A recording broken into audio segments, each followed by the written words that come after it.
ಒಟ್ಟಾಗಿ ಕಾರ್ಯಾಚರಣೆಯನ್ನು ಮಾಡಿ ಸುಮಾರು ಸೊ ಇವತ್ತು ನಮ್ಮ ಬಳ್ಳಾರಿಯಲ್ಲಿ ಬ್ರೂಸ್ಪೇಟ್ ಲಿಮಿಟ್ಸ್ನಲ್ಲಿ ಒಂದು ಖಚಿತ ಮಾಹಿತಿ ಮೇರೆಗೆ ನಮ್ಮ ಬ್ರೂಸ್ಪೇಟ್ ಇನ್ಸ್ಪೆಕ್ಟರ್ ಸಿಂಧೂರ್ ಅವರು ಮತ್ತು ಸಿಟಿ DSP ನಂದರೆಡ್ಡಿ ಅವರು ಅವರವರ ಟೀಮ್ಸ್ ಜೊತೆ ಒಂದು ಸರ್ಚ್ ಆಪರೇಷನ್ ಮಾಡಿದ್ದಾರೆ. ನರೇಶ್ ಅಂತ ಹೇಳಿ ಒಬ್ಬ ಜ್ಯುವೆಲ್ರಿ ಶಾಪ್ ಓನರ್, ಅವರು ಹೇಮಾ ಜ್ಯುವೆಲ್ಲರ್ಸ್ ಅಂತ ಒಂದು ಶಾಪ್ ಇದೆ ಅವರಿಗೆ.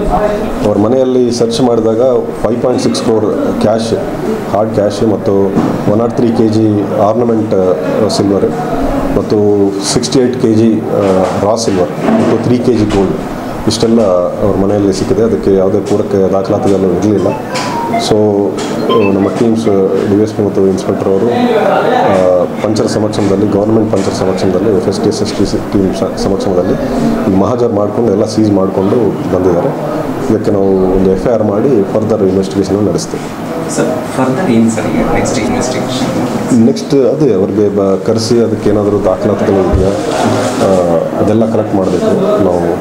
ಮತ್ತು ಅದಕ್ಕೆ ಸೋರ್ಸ್ ಪಾಯಿಂಟ್ ಯಾವುದು, ಎಲ್ಲಿಂದ ಬಂದಿದೆ, ಯಾವ ಪರ್ಪಸ್ಗೆ ಬಂದಿದೆ, ಇದೆಲ್ಲ ಕೂಡ ನಾವು ಫೈಂಡ್ ಔಟ್ ಮಾಡಬೇಕು. ಸರ್, ಸಹಜವಾಗಿ ಎಲ್ಲೋ ಒಂದು ಕಡೆ ಅನುಮಾನಗಳು ಇದ್ದಾಗ ಆದಾಯ ತನಿಖೆ ಇಲಾಖೆ ಅಧಿಕಾರಿಗಳು ಹಣದ ಮೂಲವನ್ನು ನೋಡ್ತಾರೆ ಸರ್. ನಮ್ಮ ಈ ತನಿಖೆಯಲ್ಲಿ ರಾಜಕೀಯ ಮೂಲ ಅಥವಾ ಏನಾದರೂ ನೋಡೋದು ಪ್ರಯತ್ನ? ಸೊ ಅದನ್ನೇ ನಾವು ನೋಡ್ತೀವಿ. ಇದೇನಾದರೂ ಎಲೆಕ್ಷನ್ಸ್ ಪರ್ಪಸ್ ಆಗಿ ಈ ಥರ ದುಡ್ಡನ್ನು ಕಲೆಕ್ಟ್ ಮಾಡಿ ಇಟ್ಕೊಂಡಿದ್ದೀರಾ ಅನ್ನೋದು ನಾವು ವಿಚಾರಣೆಯಲ್ಲಿ ನಾವು ಫೈಂಡ್ ಔಟ್ ಮಾಡ್ತೀವಿ.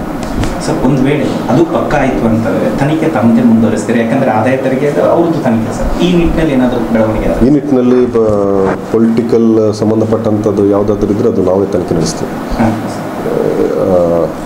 ಅಕ್ರಮ ಇದು ಹಣ ಏನಿದೆ ಅದರ ಬಗ್ಗೆ IT ನವರು ತನಿಖೆ ನಡೆಸ್ತಾರೆ.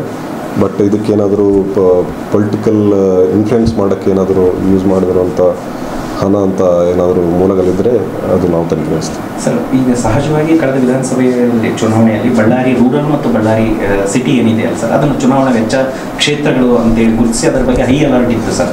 ಆ ಹಿನ್ನೆಲೆಯಲ್ಲಿ ಇದಕ್ಕಿನ್ನೂ ಹೆಚ್ಚಿನ ಮಹತ್ವ ಬಂತ ಅಂತ ಸರ್ ಈ ಪ್ರಕರಣಕ್ಕೆ? ಹೌದು, ಆಲ್ರೆಡಿ ನಮ್ಮ 2 ಕ್ಷೇತ್ರಗಳು ಎಕ್ಸ್ಪೆಂಡಿಚರ್ ಸೆನ್ಸಿಟಿವ್ ಅಂತ ಡಿಕ್ಲೇರ್ ಆಗಿದೆ. ಸೊ ಆ ಹಿನ್ನೆಲೆಯಲ್ಲಿ ಇದು ಒಂದು ದೊಡ್ಡ ಕೇಸ್ ಆಗುತ್ತೆ. ನಾವು ಅಲರ್ಟ್ ಆಗಿರ್ತೀವಿ. ಈ ಥರ ಯಾವುದೇ ಇನ್ಫ್ಲುಯೆನ್ಸಸ್ ಆಗದಂಗೆ ನಾವು ನೋಡ್ಕೊತೀವಿ. ಇನ್ನು ಹಿಂದೆ ಕೇಸ್ ನಾವು ಫೈಂಡ್ ಔಟ್ ಮಾಡಬೇಕು. ನಮ್ಮ ಹತ್ರ ಪೂರ್ತಿ ಮಾಹಿತಿ ಇರಲಿಲ್ಲ ಸರ್. ಈ ಹಿಂದೆ ಒಬ್ಬರು ಇವ್ರ ಮೇಲೆ ಕೂಡ ಇದು ಹವಾಲ ಹಣ ಬಗ್ಗೆ ಸಾಕಷ್ಟು ರೈಡ್ ಆಗಿತ್ತು. ಅಂದರೆ 10 years ಬ್ಯಾಕ್ ಸರ್ ದಾಳಿ ಆಗಿತ್ತು ಇವ್ರ ಬಗ್ಗೆ. ಆ ಪ್ರಕರಣನೂ ಇನ್ನೂ ಜನಮಾನಸದಲ್ಲಿ ಇರುವಾಗಿಂಥ ಪ್ರಕರಣಗಳು ನಡೆಯೋ ಕಾಲಕ್ಕೆ ಎಲ್ಲವೂ ಇನ್ನೂ ಸೆನ್ಸಿಟಿವ್ ಇದಾವೆ ಅನ್ನುವಂಥ ವಿಚಾರಗಳು ತಮ್ಮ ಗಮನಕ್ಕೆ ಏನಾದರೂ ಬರ್ತಾ ಇದೆ? ಇಲ್ಲ, ಈ ರೀಸೆಂಟ್ ಪಾಸ್ಟಲ್ಲಿ ಆ ಥರ ಅದು ಯಾವುದು ನಮಗೆ ಮಾಹಿತಿ ಕೂಡ ಬಂದಿರಲಿಲ್ಲ. ನಾವು ವಾಚ್ಫುಲ್ ಆಗಿದ್ವಿ. But this is a major thing. So ಇನ್ನು ಮುಂದೆ ಕೂಡ ನಾವು ಅಲರ್ಟ್ ಆಗಿರ್ತೀವಿ.